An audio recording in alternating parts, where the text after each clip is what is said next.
Ouça agora Você e o Doutor, com Antônio Spreuser.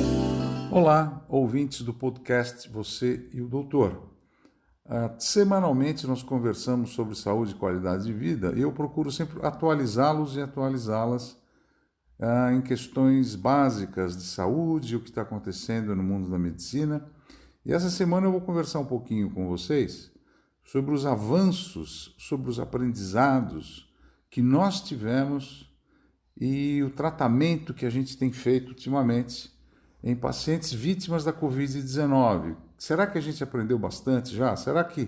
Quais são as diferenças que a gente fazia antes do tratamento, antes da epidemia, que quando começou em março, abril, até agora? Será que melhorou alguma coisa? O que a gente aprendeu, né? O que a gente tem feito de novidade? Bem, então, a primeira coisa que eu queria comentar com vocês é o uso de antibiótico.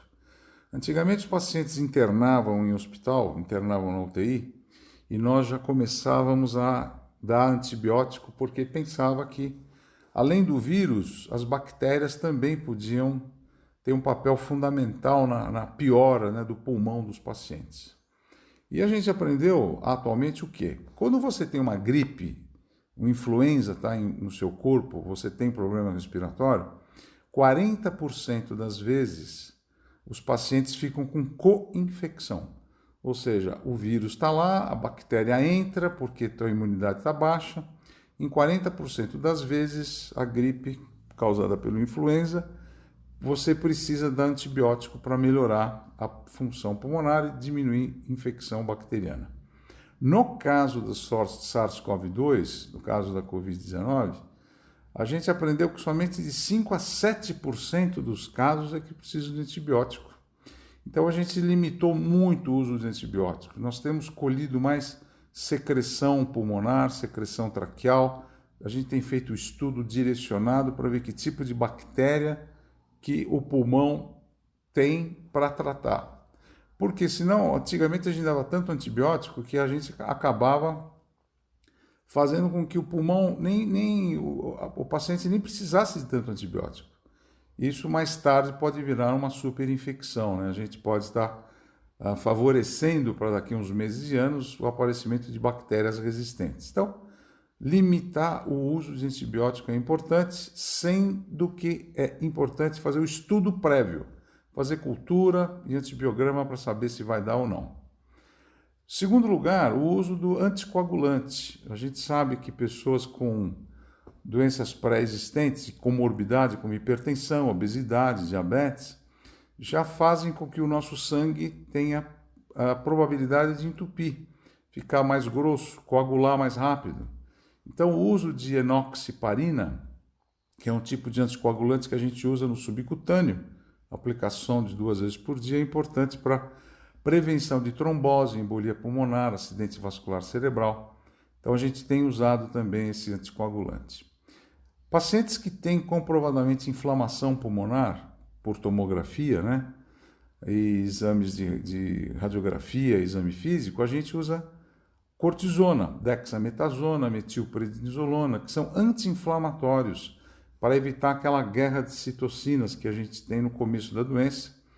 Isso tira a inflamação pulmonar, diminui muito e melhora a função pulmonar. O paciente vai embora para casa mais cedo. Junto, sempre pensando nos pacientes que têm esse problema pulmonar, a gente faz uma ventilação não invasiva, com máscara, com pressão positiva, mais rápido. Ao invés de deixar o paciente no quarto, ao invés de deixar o paciente em casa, a gente procura fazer uma intervenção mais rápida, com o uso dessa máscara com pressão positiva. Não precisa entubar ainda o paciente, mas melhora também a sobrevida dos doentes.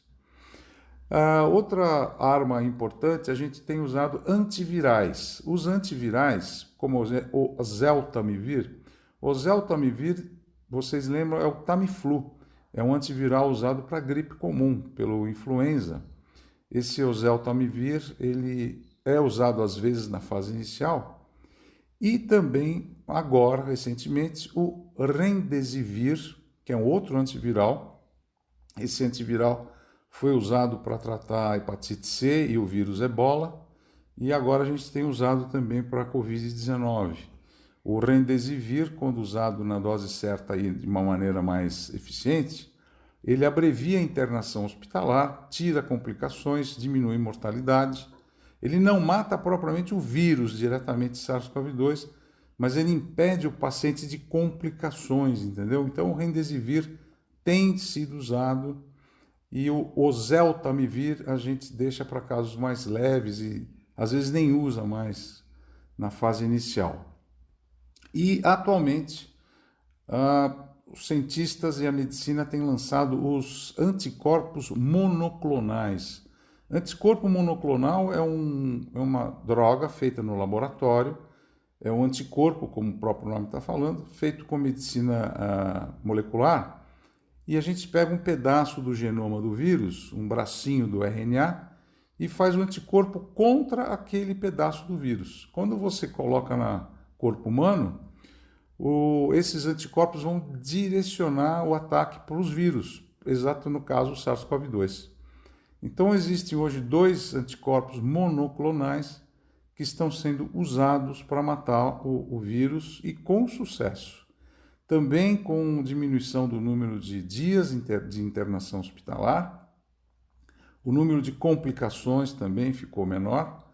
Então essas são as novidades para vocês, né? O uso do antiviral, o uso de um anticorpo monoclonal, a anticoagulação feita com enoxiparina, o uso de corticoide para diminuir a inflamação e o uso consciente de antibióticos com cultura e antibiograma do material que a fisioterapeuta colhe. Então, atualmente, os médicos e enfermeiros, técnicos de enfermagem, fisioterapeuta, nutricionista, todos nós agora temos mais experiência em tratar o vírus. A mortalidade caiu muito no Brasil devido a esses cuidados avançados. A população também tem tido mais consciência de distanciamento, do uso de máscara, lavagem das mãos com álcool e sempre ter em mente que enquanto a vacina não chega, esses cuidados têm que ser muito efetivos. E lembrar que você que não está bem, procure ajuda médica, não fique em casa tomando remédio sem necessidade e ainda remédio sem orientação. Procure evitar de tomar as medicações que os amigos e as pessoas falam para você tomar. Sempre procure um tratamento médico e um serviço médico que você tem direito aqui no Brasil para fazer o exame, para ver o que a gente pode fazer. Muito obrigado pela audiência, obrigado que a gente está sempre junto. Semana que vem estaremos aqui com um novo podcast Você o Doutor, para atualizá-los sobre o que se passa no mundo da medicina. Obrigado, fiquem com Deus, uma boa semana. Tchau. Você e o Doutor, com Antônio Spreuser.